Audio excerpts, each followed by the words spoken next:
The new coalition government has been talking about 40% savings across the board in all departments that are not ring fenced.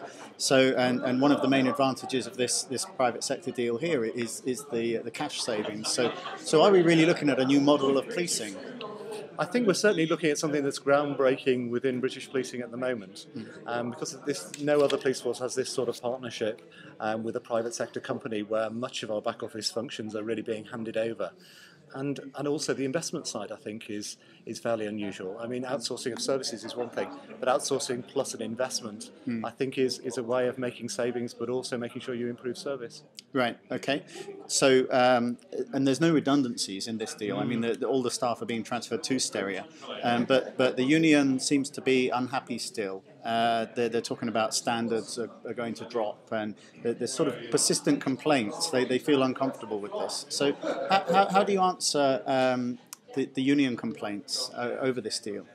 Well, in two ways. First of all, this time, if I were able to offer the majority of people who live in Teesside a job with a big company like Steria that was guaranteed for 10 years, I think I'd be, my hands would be bitten off. It is a tremendous deal in this sort of environment and financial environment. And I've been disappointed that the unions haven't really appreciated how hard we've worked to get this sort of deal to protect the jobs of our people. And I'm astounded, really, that they think that it's a bad idea to keep their people in jobs. When it comes to standards, the same standards will apply in partnership with Steria as applied before, and the same rigour will be applied to how we deal with customers. So I think the public have nothing to fear from this whatsoever, nor would we have done it if it did mean falling of standards. I think it is a bit insulting to Steria that think that because Steria take over it's going to be less well run. I think we'll get a lot of improvements in the service we give to the public. There's the headline to the deal has been about the cash savings. That there will be £50 million of cash that can be saved and reinvested. But what benefits are there above and beyond just the savings alone?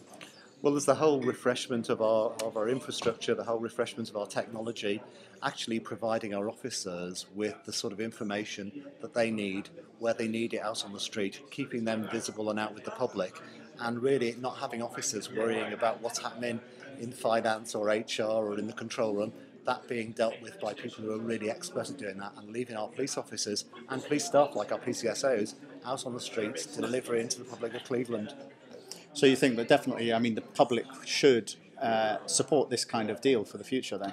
I think from the public's point of view, at a time when many police forces across the land will be saying we're going to have to cut services, we're going to have to cut officer numbers, we'll be saying this is helping to keep our front line where it should be, out on the street and not behind desks in offices doing things that you don't need to be a police officer to do.